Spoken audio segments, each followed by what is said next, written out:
మాకేమన్నా మర్యాదలు ఉంటాయా? అమ్మా నాకు చేసినమ్మా ఆగవయ్యా, మీకు ఏ లోటు పాటు రాకుండా చూసుకుంటాను. సరే సరే బాబు, ఈ సంచులు నాకు చేసిన డబ్బై సరే ఇది ఎన్ని కేజీలయ్యా? నాకు చేసిన డబ్బై అమ్మా అమ్మ నాకు అయితే డబ్బులమ్మా సాయంత్రం క్రిస్మస్ కొత్త కదా ఇప్పుడు ఎత్తానులే. ఏంటో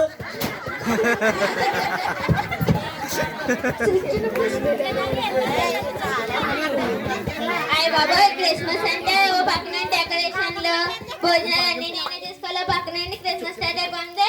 పాస్టర్స్ వచ్చాను, అసలు ఏం చెయ్యాలో అర్థమవుతలేదు. అరే తమ్మి, డ్రెస్ ఎట్లా ఉందిరా? కొంచెం ఏమైనా ఉంటే పెట్టండి అయ్యా. వచ్చి మా లంటలు పిలిచి లంటలు రప్పిస్తాక మమ్మల్ని అవమానిస్తాక. అదే సారీ రా, ఏమనుకోకుండా. హే, ఇక్కడ ఏం జరుగుతుందో తెలుస్తలేదా నీకు? క్రిస్మస్ జరుగుతుంది ఇక్కడ. అలా బయటకి వెళ్ళి ముందు మీరు వెళ్ళండి రా. సరే సరే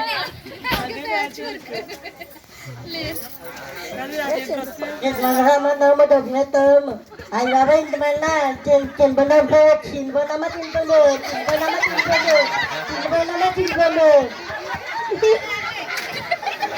అరే ఇక్కడ ఏం జరుగుతుంది? ఇక్కడ చంద్రపండు అమ్మకూడదు. క్రిస్మస్ అయ్యేదాకా ఇక్కడే ఉంటాను. క్రిస్మస్ అయ్యాక నీ డబ్బులు నీకు ఇచ్చేస్తాను, సరేనా? అక్కడ బిర్యానీ చింతపండు వేసానండి. నీ చింతపండు కానీ చింతపండు. ఇక్కడేమో క్రిస్మస్ స్టార్ట్ అయిపోయింది, కావాలి ఏమైందా? అయిందా ఏంటే చీర మెరిసిపోతుంది.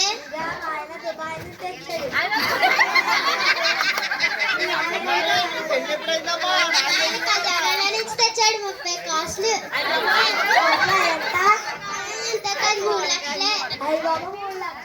ఇలా సెంటర్కి రండి.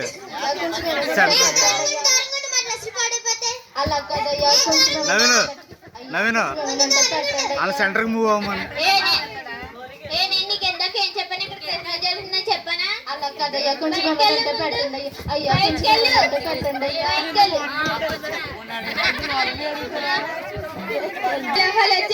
మై టెస్టింగ్ ప్రోబైరట్ చేరి వచ్చిన మీ అందరికీ నా వందనాలు. Happy happy Christmas.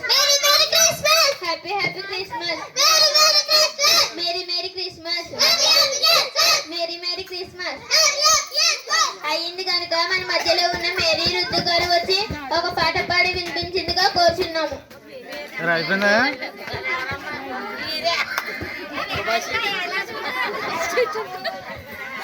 Mary Ruth పండుగ తెచ్చింది వచ్చింది క్రిస్మస్ పండుగ తెచ్చింది గురువాడ పల్లి పల్లెల్లోన ఆనందమే పండుగ చేద్దాం. మంచి పాట పాడి వినిపించిన మేరీ రోజు గారికి నా వందనాలు. అలాగే పాటలు అన్ని గనక మన మధ్యలో ఉన్న రాము గారు వచ్చి, ధనవంతులైన రాము గారు వచ్చి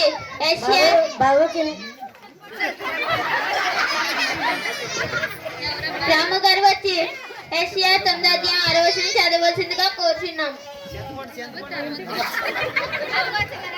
ఎలాగా మనకు శిశువు పుట్టెను, మనకు కుమారుడు అనుగ్రహింపబడెను, ఆయన భుజము మీద రాజ్యబలం ఉండెను. ఆశ్చర్యకరుడు, ఆలోచనకర్త, బలవంతుడైన దేవుడు, నిత్యుడు తండ్రి, సమాధానకర్తయగు అధిపతి అని అతని పేరు పెట్టబడును. మనకు వాక్యం చదివి వినిపించిన ధనవంతులైన రాము గారికి నా ప్రత్యేక వందనాలు. అలాగే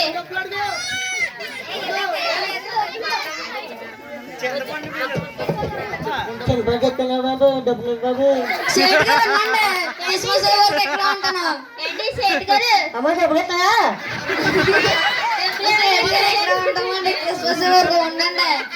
మన మధ్యలో ఉన్న మేరీ గారు వచ్చి లూకా 2వ అధ్యాయం 10 నుండి 2 వచనాలు చదవాల్సిందిగా కోరుచున్నాము.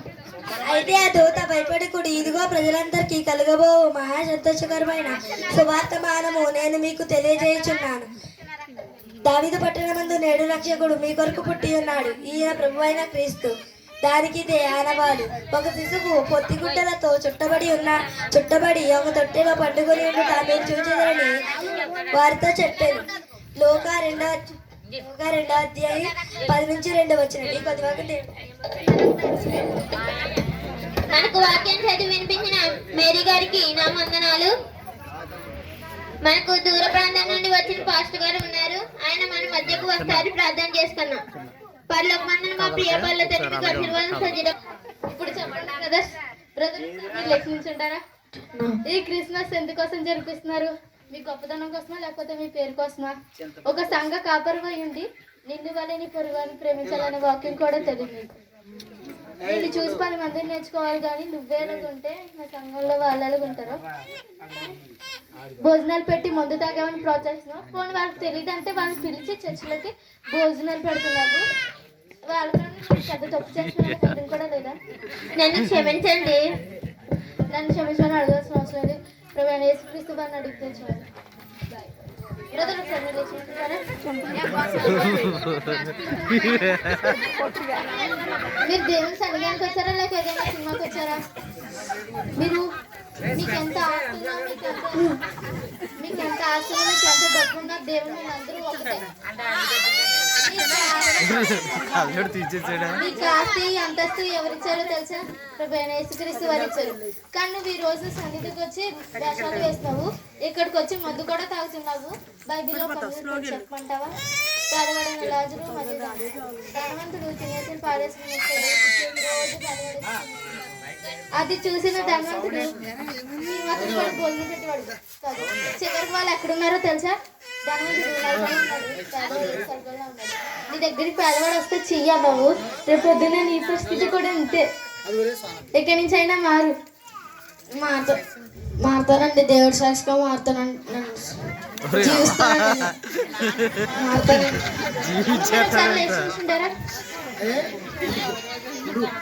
మీరు దేవుని సన్నిధానికి దేవుని స్తుతించడానికి వచ్చారా లేక మీ ఆభరణాలు మీ వజ్రాల గురించి 10 మందికి తెలియజేయడం కోసం వచ్చారా? ఎప్పటి నుంచి వస్తున్నారు? చిన్నప్పటి నుంచి ఏం నేర్చుకున్నారు? పాటలు మాత్రం పాడుతున్నారు, కానీ మీ ధ్యాస అంతా మీ బట్టల పైన మీ వస్త్రాల పైన ఉంది. ఈ మాత్రం కూడా దేవుని మీద దేవుని పాట మీద లేదు. ఎందుకో తెలుసా? మనం దేవుని మర్చిపోయాం. ఎక్కడికి వెళ్తున్నామో ఎక్కడి నుంచి వస్తున్నామో కూడా తెలియదు మనకి. మనం ఈ మాత్రం మన బట్టల మీద మన నగల పైన ఉన్న ధ్యాస ఈ మాత్రం దేవుని మీద పెడితే మన కుటుంబం ఆశ్చర్యపడుతుంది. మమ్మల్ని క్షమించమని అడగాల్సిన అవసరం లేదు. మీరు మార్పు చెంది మిమ్మల్ని చూసి 10 మందిని నేర్చుకుంటే చాలు. బాబు ఒకసారి మీరు లేచి నుంచుంటారా? మీరు ఎక్కడికి వచ్చారో తెలుసా?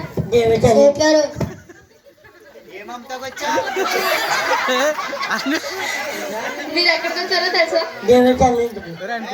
ఉంటారో తెలుసా? మరి ఇక్కడ వ్యాపారం చేయొచ్చా? నువ్వు దేవుని సన్నిధి వ్యాపారంగా వస్తున్నావు. నిన్ను ప్రేమించి నీకు దేవుడు వ్యాపారం ఇస్తే నువ్వు దేవుని సన్నిధి వ్యాపారంగా మారుస్తున్నావు. వ్యాపారంగా మారితే అట్లా నువ్వు దేవుని సన్నిధిని పాడు చేస్తున్నావు. నీకు కలిగింది కూడా దేవుడు తీసేస్తే నీకు ఇష్టమేనా? నువ్వే కాబట్టి ప్రతి ఒక్కరు కూడా దేవుడి సన్నిధిలోకి తప్పు చేసిన వాళ్ళే.